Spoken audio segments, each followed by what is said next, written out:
The small, peaceful village of St. Mildred's, in the meadows, lay nestled between rolling green hills, with its ivy-covered cottages, cobbled lanes, and hedgerows that hummed with bees in late summer.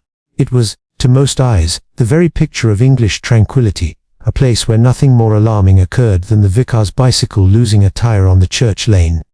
Yet, as Miss Jane Marple often remarked, human nature, my dear, is the same whether one is in St. Mary Mead or Piccadilly Circus.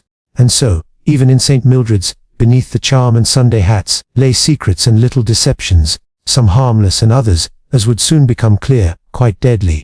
It all began with the opening of the new church. The original church, St. Mildred's Old, had stood for over 6 centuries at the edge of the village green, its stone walls bowed with time, and its bell tower leaning slightly, like an old woman bent over her knitting. When the great storm of '52 brought down half the roof, the parish council decided it was beyond repair, and so, with considerable fundraising, subscription lists, and the generous support of Lady Eleanor Blackwood of Blackwood Hall, a new, modestly handsome church was built closer to the centre of the village.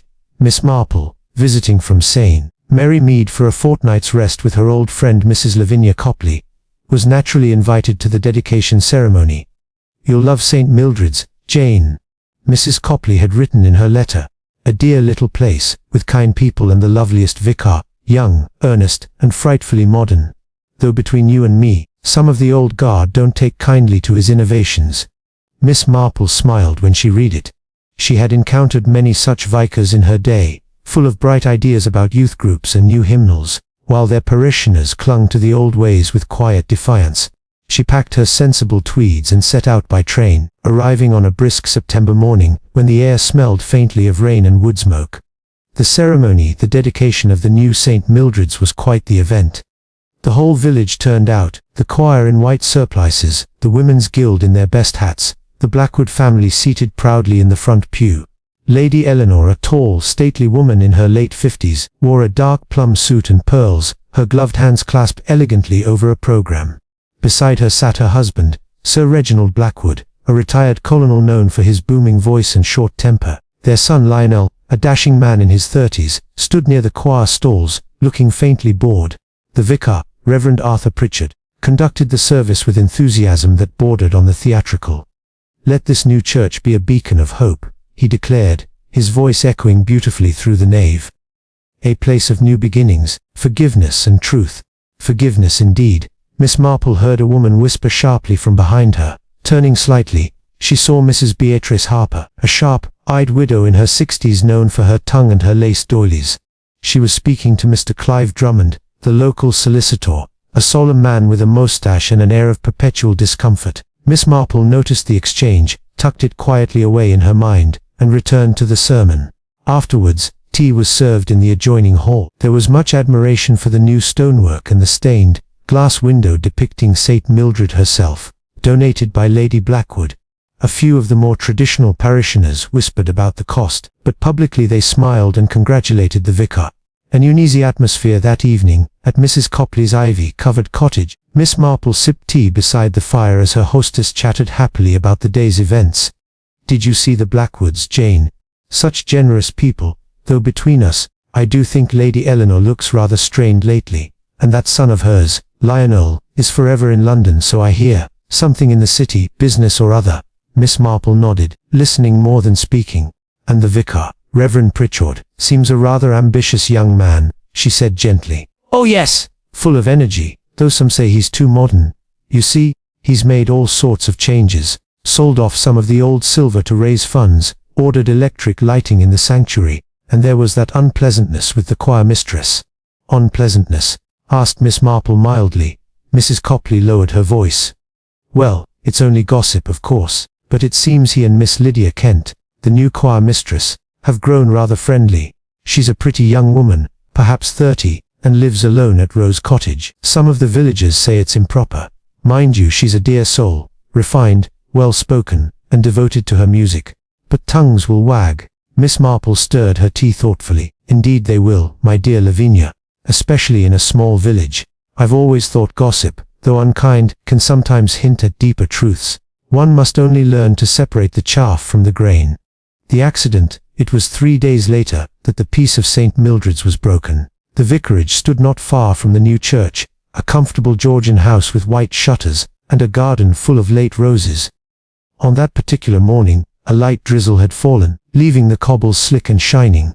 Miss Marple, who had taken to strolling after breakfast, was walking near the churchyard gate when she saw a small group gathered outside, speaking in low, anxious tones. Mrs. Harper was there, clutching her shawl dramatically, so was young Lionel Blackwood, his face pale, and just beyond them, the vicar himself stood trembling beside a ladder propped against the new church's north wall. "What has happened?" Miss Marple inquired softly, approaching Mrs. Harper. "Oh, Miss Marple, the most dreadful thing," cried the widow. "That poor woman, Miss Kent, the choir mistress, she's fallen from the scaffolding. They say she came early to polish the brass lamps, slipped, and struck her head on the stone path below.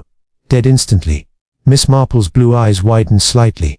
"How very tragic," she murmured. The constable arrived soon after, flustered and red-faced, taking notes as villagers gathered.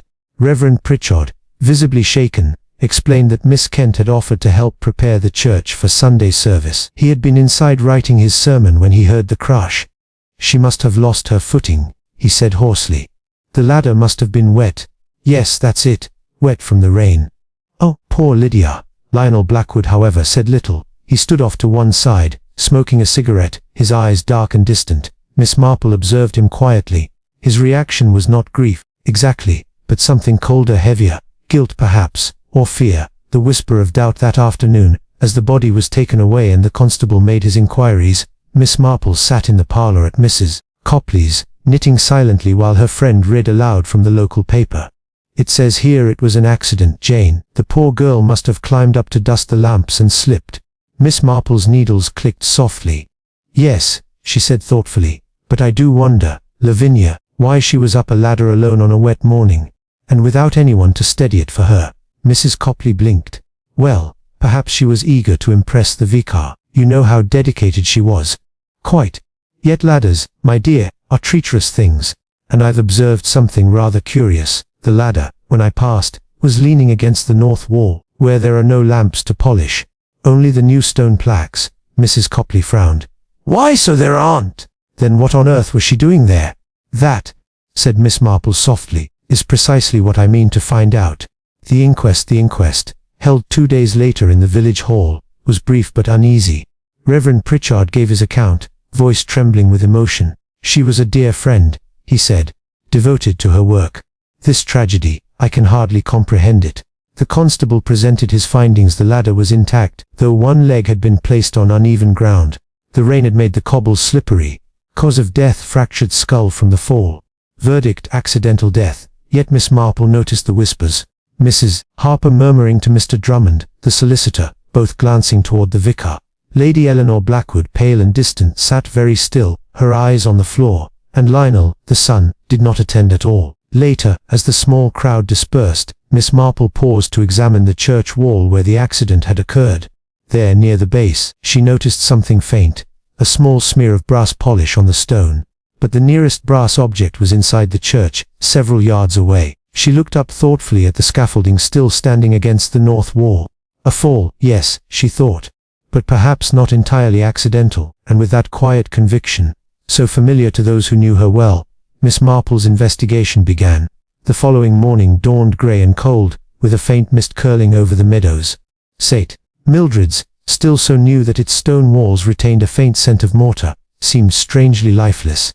The tragedy had silenced the village's usual cheer. Even the postman's whistle was subdued. Miss Marple, having fortified herself with tea and a slice of Mrs. Copley's currant loaf, set out toward the church. She moved quietly, unnoticed, her blue eyes missing nothing: the marks on the path, the positioning of the ladder, the subtle shift in the vicar's manner as he greeted those who passed. She found Reverend Pritchard outside, speaking to the churchwarden, Mr. Timothy Croft, a burly, red-faced man who always smelled faintly of polish and linseed oil. "Ah, Miss Marple," said the vicar with a weary smile. "You've heard the dreadful news. I scarcely slept a wink last night. Poor Miss Kent, such a good heart." "Indeed," Miss Marple replied gently. "Such tragedies shake even the most peaceful of villages. You must feel it particularly, Reverend, given your friendship with her." The vicar coloured slightly. Yes, she was very dear to our parish work, always willing to help. I can scarcely believe she's gone. She was alone that morning. Yes, I believe so. I was in the study writing. She often came early, you know. She liked to have everything perfect before service. Ah, said Miss Marple mildly. And she was polishing lamps, you said? The vicar hesitated for a fraction of a second. Yes, yes, the brass lamps over the chancel. Miss Marple smiled faintly. Forgive me, but I believe the ladder was against the north wall. There are no lamps there, are there? Reverend Pritchard blinked, then frowned slightly. No, that's quite right. I suppose she must have moved it, perhaps to reach the cornice or inspect the masonry. She was very thorough, you know. Yes, Miss Marple murmured. I expect she was. Mr. Croft cleared his throat. Reverend, the mason's coming this afternoon about that loose stonework. Best be ready for him. The vicar nodded absently, clearly glad for the interruption. Thank you, Mr. Croft. I'll be in my study. He gave Miss Marple a polite bow and hurried off. When he was out of earshot, Mr. Croft shook his head. Nice enough chap, our vicar, but jumpy as a cat these days. I told him that north wall was dangerous, told him twice. Still, it weren't the wall what killed her, was it? Miss Marple looked thoughtfully at the ladder. Perhaps not, Mr. Croft. But tell me, who usually puts the ladders away after services or cleaning? Why, me or young Ned, the groundsman. But Miss Kent had a key to the shed too. She was trusted. Quite so, Miss Marple said softly. Trusted. A visit to Rose Cottage later that afternoon. Miss Marple decided to pay a visit to Rose Cottage, where Miss Lydia Kent had lived. It stood near the edge of the village. Small but charming, with climbing roses framing the windows and a neat gravel path leading to the door. She was met by Mrs. Mabel Greeley, the housekeeper, a woman of about 50 with anxious eyes and a kerchief tied tightly under her chin. Oh, Miss Marple! Dreadful business, dreadful. I still can't believe it. Miss Kent was the kindest soul I ever worked for. Never cross, never stingy. I don't know what will become of this place now. Miss Marple's voice was gentle. You were close to her, then? Oh yes, ma'am. Been here 2 years now. She came after her aunt passed, poor thing, said she wanted peace and quiet, though lately. Mrs. Greeley paused, hesitating. Yes, my dear, Miss Marple prompted softly. Well, lately she'd been fretful, kept to herself more, and once or twice I heard her crying in her room. Something was troubling her, I'm sure of it. Did she ever speak of what it was? No, ma'am. Though I did overhear her arguing once. Well, not arguing exactly, but speaking sharply. With someone at the door. Do you recall who? I couldn't see, but I heard a man's voice. Sounded like Mr. Lionel Blackwood, if I'm not mistaken. He's got that smooth sort of London accent, you know. Miss Marple nodded slowly. Indeed he has. She glanced around the small parlor. Everything was immaculate. Books neatly stacked, a small vase of withered flowers on the table, a piano near the window with a piece of sheet music still open a verum corpus. The top note bore a faint smudge, as though someone's finger had lingered there in thought. Did Miss Kent receive many visitors? Not many. The vicar came now and then, of course, and sometimes Lady Blackwood. Oh, and Mr. Drummond too, once or twice. He handled her aunt's estate, I think. Miss Marple's eyes twinkled faintly. A solicitor, a lady of the manor, and 2 gentlemen of the cloth and the gentry. Quite the variety for such a quiet village. She thanked Mrs. Greeley and took her leave, her mind knitting together the delicate threads. A quiet tea with Mrs. Harper that evening. Miss Marple called on Mrs. Beatrice Harper, who was only too delighted to pour tea and offer her opinions. 2 things she did most liberally. I said from the first, didn't I, Miss Marple, that something about that girl was odd. Too well dressed for a choir mistress, always flitting about with that London air.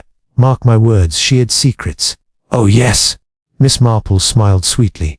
Perhaps, but secrets, Mrs. Harper, are the spice of village life, are they not? One never knows whose will prove bitter. Mrs. Harper sniffed. Well, I'll tell you this much, she and the vicar were far too close. People saw them walking together by the river, and once, she was seen leaving the vicarage after dark. If that's not suspicious, I don't know what is. Perhaps they discussed parish business. Miss Marple said mildly. Parish business indeed. I dare say the poor man was besotted. And then there's the Blackwoods. Lady Eleanor gave her money for the church window, didn't she? And yet her son was always hanging about the choir rehearsals. I'll tell you plainly, Miss Marple, Miss Kent was a dangerous sort of woman, one who plays with fire. And now, see what's come of it. Miss Marple took a measured sip of her tea. Sometimes, she said softly, when fire burns too brightly, someone else gets scorched. Mrs. Harper blinked nonplussed. Oh, I don't know what you mean, Miss Marple. Perhaps not. Miss Marple replied kindly, but I suspect the constable doesn't either. A chance encounter with Lionel Blackwood. The next day, as Miss Marple walked along the green, she encountered Lionel Blackwood, standing by his motorcar and lighting a cigarette. He looked tired, his usually confident expression shaded by unease. Good morning, Mr. Blackwood, Miss Marple greeted. Aye, Miss Marple, isn't it? Awful business this. I can't get it out of my mind. Yes, quite dreadful, said Miss Marple. You knew Miss Kent rather well, I believe. Lionel hesitated, his lighter clicking shut. We were acquaintances. She was musical and I happen to enjoy music. Miss Marple's eyes crinkled faintly. Indeed. And yet you didn't attend the inquest. His jaw tightened. I couldn't bear it. Besides, what good would it have done? Everyone's already decided it was an accident. Have they? He looked at her sharply, then forced a short laugh. Surely you don't think otherwise? Miss Marple regarded him with her usual serenity. Oh, I never think, Mr. Blackwood.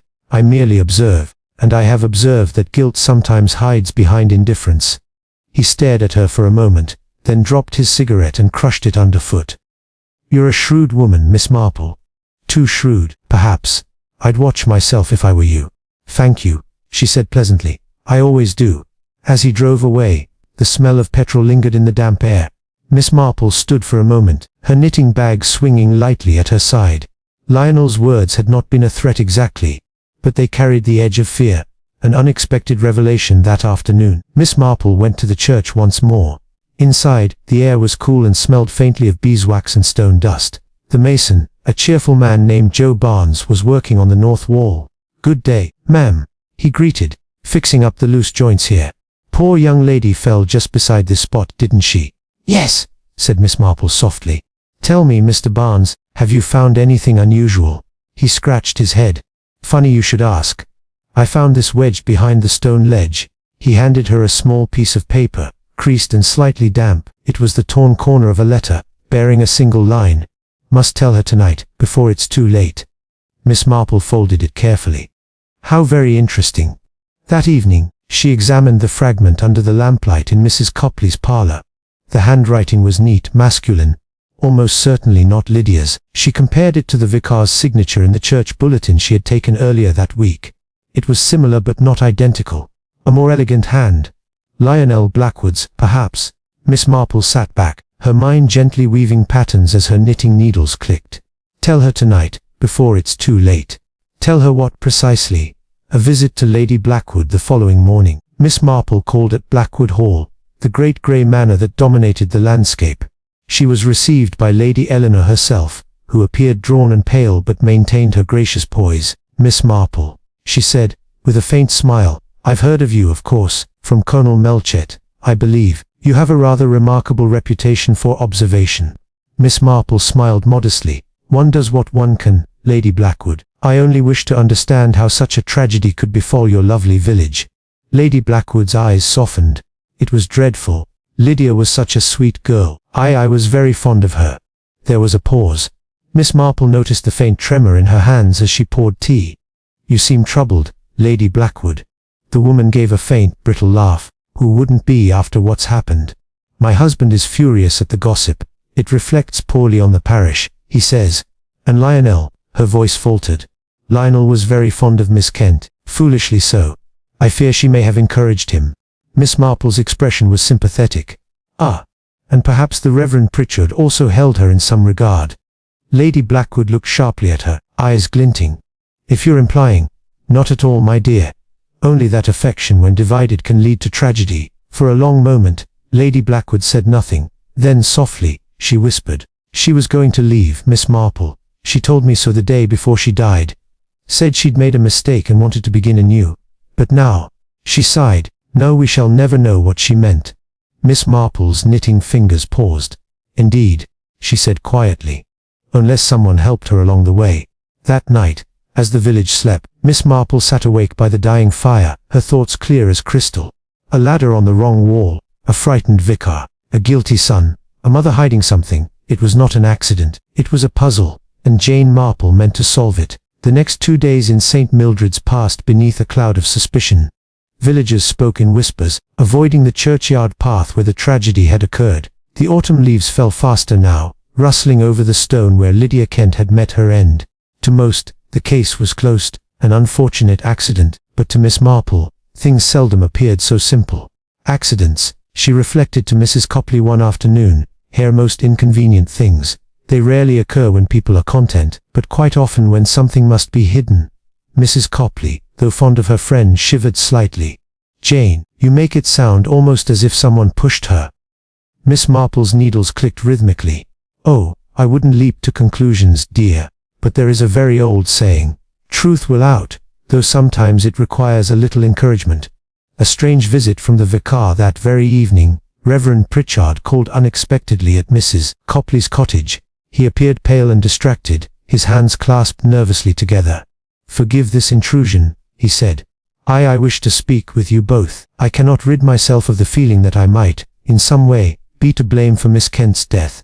"Surely not," Mrs. Copley said quickly. The vicar shook his head. "I insisted that the lamps be polished before Sunday's service. She offered to help, and I, foolishly, allowed it. If I'd been there to steady the ladder—" He trailed off. Miss Marple regarded him quietly. "Reverend, were you and Miss Kent close?" He colored deeply. "I respected her greatly. She was a good woman, misunderstood perhaps. But I assure you, Miss Marple, there was nothing improper." Miss Marple's voice was gentle. "And yet, there are those in the village who suggest otherwise." He gave a bitter laugh. "Gossip, Miss Marple, is the devil's own instrument. They whispered about Lydia, about me, even about Lady Blackwood. They'll whisper about you soon enough." Miss Marple smiled faintly. "I'm quite used to that, Reverend, but tell me, did Miss Kent ever confide in you, perhaps about a personal difficulty?" He hesitated. "She was troubled lately. She said she'd made a mistake. A terrible mistake, she called it. But when I pressed her, she only said, 'It's not your burden to bear.' I thought she referred to her past. I had no idea she was in danger." When he had gone, Mrs. Copley sighed. "He seems genuinely heartbroken." Miss Marple nodded slowly. "Yes, and yet, dear Lavinia, grief and guilt so often wear the same face." The solicitor's secret. The next morning brought a thin drizzle, and, with it, another piece of the puzzle. Miss Marple, ever discreet, made her way to the solicitor's office on High Street, ostensibly to inquire about a parish fund. Mr. Clive Drummond, always precise in manner and appearance, received her stiffly. "How may I be of service, Miss Marple?" "I only wish to clarify something about Miss Kent's affairs," she said. "Her aunt, I understand, left her a small inheritance." "Indeed. A modest one, but comfortable. Miss Kent lived within her means." "And did she make a will herself?" Mr. Drummond hesitated. Too long for Miss Marple's liking. "She did, yes. Though it was a simple document. She left her estate to be divided equally between her cousin in Bath and the Church Restoration Fund." "How thoughtful," Miss Marple murmured. "Was the will recent?" "Quite. Signed only a week before her death." "Curious," said Miss Marple softly, "that she should make a will just before her accident." Drummond's hand trembled slightly as he adjusted his spectacles. "Coincidence, I imagine." Miss Marple smiled pleasantly. "Of course, coincidences do happen, though not, in my experience, as often as people suppose." As she rose to leave, she noticed a small photograph frame on his desk, face down. Without seeming to look, she saw the edge of a familiar face within, Lydia Kent. When she stepped out into the rain, Miss Marple's eyes were bright. So, she thought, our solemn Mr. Drummond was in love with her too. A whisper in the churchyard that afternoon. Miss Marple visited the church once more. The air was damp, the grass dark with rain. Near the yew tree she noticed Lionel Blackwood speaking in hushed tones with the mason Joe Barnes. As she approached, Lionel abruptly turned and walked away, his coat collar up. Joe Barnes touched his cap. "Afternoon, ma'am. Blackwood was asking if I'd finished up with the stonework." "Oh," said Miss Marple mildly. "He seems most interested in church maintenance for a man who spends so little time in the parish." The mason shrugged. "Said his mother wanted everything neat before the service, but I'd swear he was nervous as a hare. Asked if I'd found anything else behind the stones. Told him no, of course." Miss Marple smiled faintly. "And you haven't, I suppose?" He scratched his head. "Only this." He produced a small, flat key on a bit of string. "Found it under the scaffolding yesterday. May?" she asked, taking it gently. It was brass, slightly tarnished, with a faint engraving, R.C., Rose Cottage. Miss Marple whispered to herself. Her house key. Lady Blackwood's distress the following morning. Lady Eleanor sent word that she wished to see Miss Marple privately. When Miss Marple arrived at the hall, she found the lady pale and agitated, pacing before the fire. Miss Marple, she began in a trembling voice, I hardly know how to begin. You must promise me. Whatever you discover, you'll remember that my family's honor must be preserved.